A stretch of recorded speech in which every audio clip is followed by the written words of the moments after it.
గొప్ప అవకాశాన్ని ఇచ్చారు. పరిశుద్ధ గ్రంథంలో నుంచి ఒక చిన్న వాక్యాన్ని మనం చదువుకొని దేవుని మాటలు అనుకోలేదాం.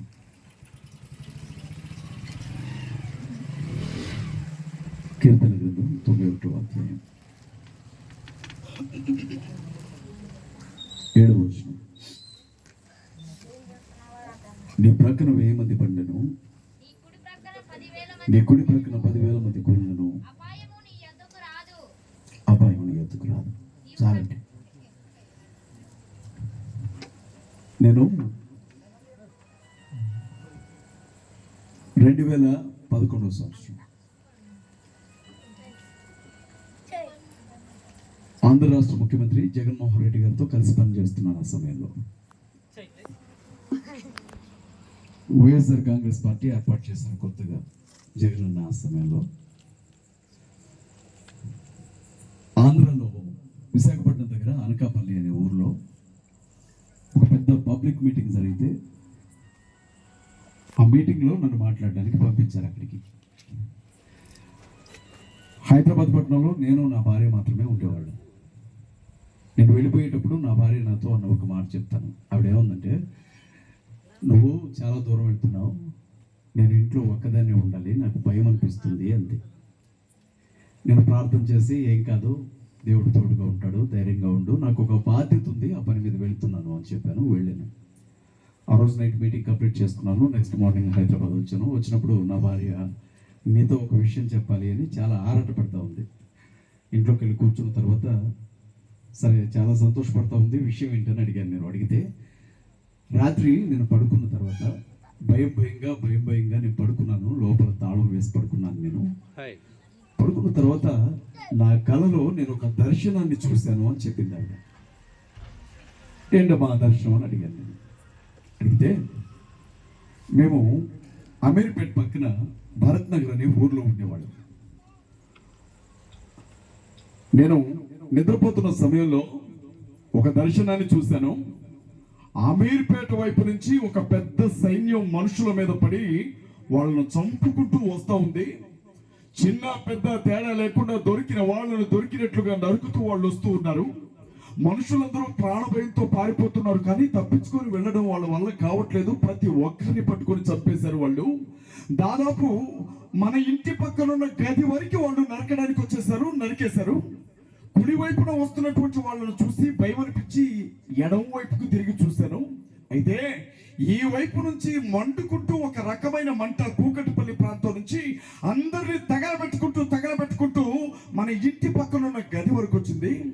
ఈ వైపు ఉన్న వాళ్ళు, కుడి వైపు నుంచి వస్తున్న వాళ్ళు నరుక్కుంటూ వస్తున్నారు, అదంతా రక్తపాతం. ఎడం వైపు నుంచి వస్తున్నది తగలబెట్టుకుంటూ వస్తుంది, మంట బూడిదైపోతా ఉంది. నా పరిస్థితి ఏంటని భయంగా కళ్ళు తెరిచి చూశాను ఆ కళ్ళలో. అయితే నా మంచం క్రింద ఒక కొదమ సింహం కూర్చొని కాపు కాస్తోంది నా కోసం.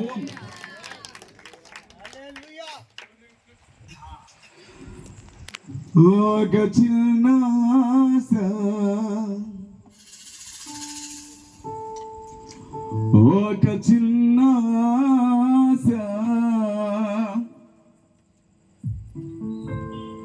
నన్ను నడిపించుచున్నది, నీకై బ్రతికించుచున్నది. నన్ను నడిపించుచున్నది, నీకై బ్రతికించుచున్నది. యేసయ్యా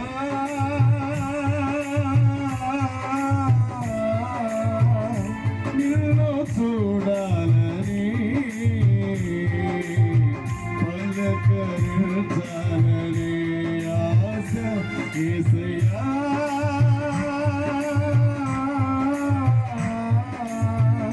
నిన్ను చేరాలని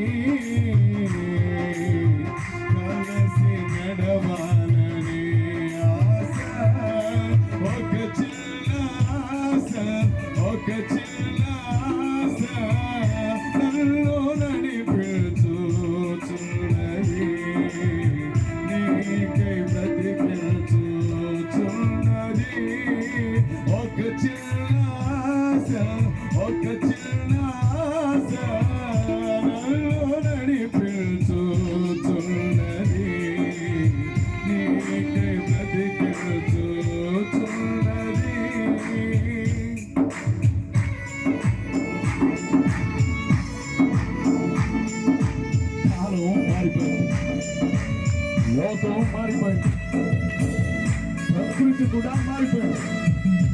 వారికి వారు యేసుక్రీస్తు ప్రభువు మాత్రమే. సౌండ్ కొంచెం సెట్ చేయండి.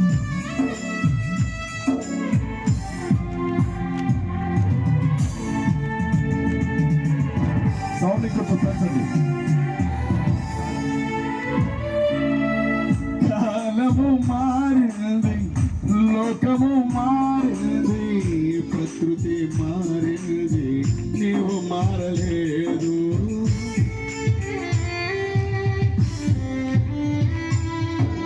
కాలము మారింది, లోకము మారింది, ప్రకృతి మారింది, నీవు మారలేదు.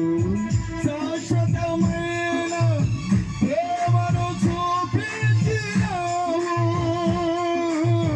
శాశ్వతమైన ప్రేమను చూపించినావు, ఆకర్షించినావు, నన్ను ఆదరించినావు, ఆకర్షించినావు, నన్ను ఆదరించినావు. ఒక చిన్న ఆశ, ఒక చిన్న ఆశ నిన్ను బ్రతికించుచున్నది, నీలో నడిపించుచున్నది. ఒక చిన్న ఆశ, ఒక చిన్న ఆశ నన్ను బ్రతికించుచున్నది, నీకై నడిపించుచున్నది.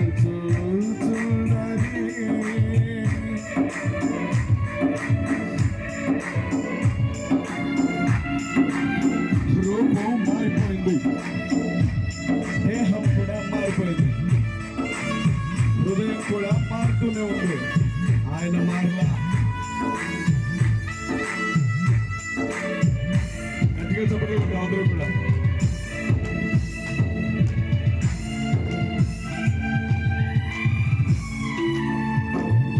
దేహము మారింది, రూపము మారింది, హృదయము మారింది, నీవు మారలేదు.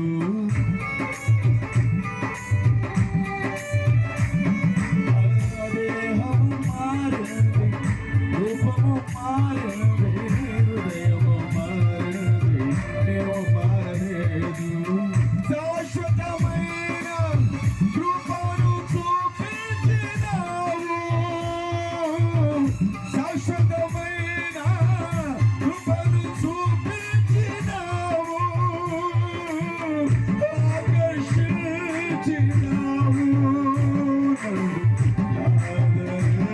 ఆదరించినావు, ఆకర్షించినావు, నన్ను ఆదరించినావు. యేసయ్యా,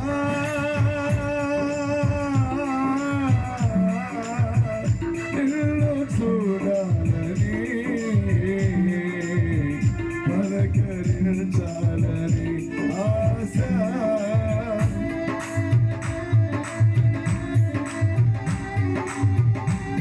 పట్టు చూపు మారిపోయింది, కాళ్ళ నడక మారింది, నోటి మాట కూడా మారింది. ఆయన మారలా.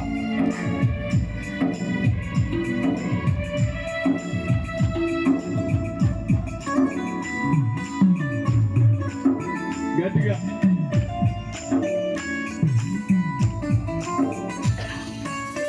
కంటి చూపు మారింది, కాలి నడక మారింది, నోటి మాట మారింది, నీవు మారలేదు.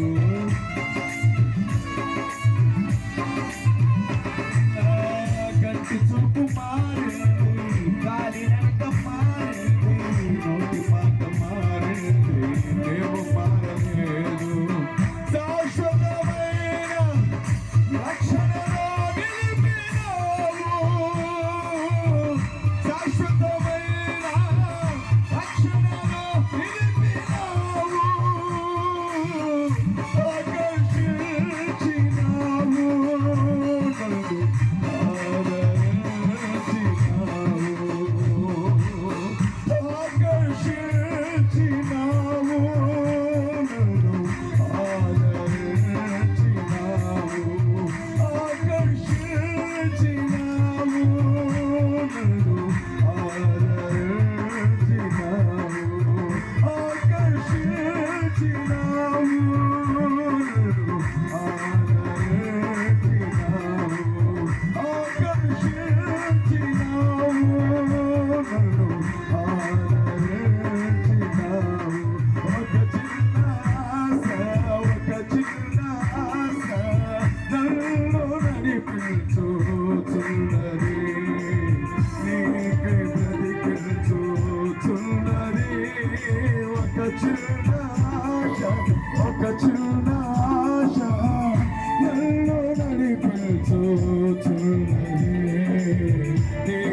నన్ను నడిపించుచున్నది ఏకైక పిలుచుచున్నది నన్ను నడిపించుచున్నది ఏకైక పిలుచుచున్నది నన్ను నడిపించుచున్నది ఏకైక పిలుచుచున్నది నన్ను నడిపించుచున్నది ఏకైక పిలుచుచున్నది యేసయ్యా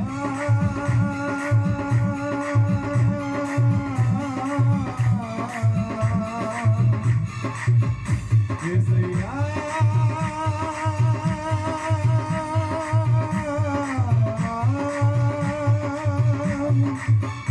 యేసయ్యా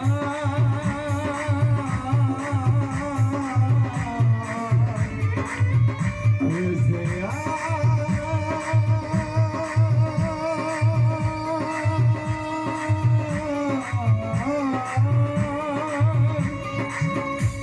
నిన్ను చూడాలని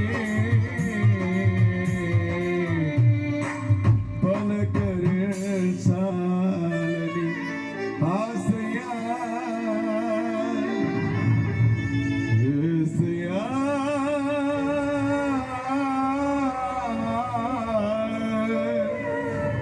నిన్ను చేరాలని కలిసి నడవాలని ఆశయా అతనికి సువాసనపై ఆశయుడు ఎవరు సమీపించలేని తేజస్సులో వసిస్తూ వేవేల దూతల పరివారంతో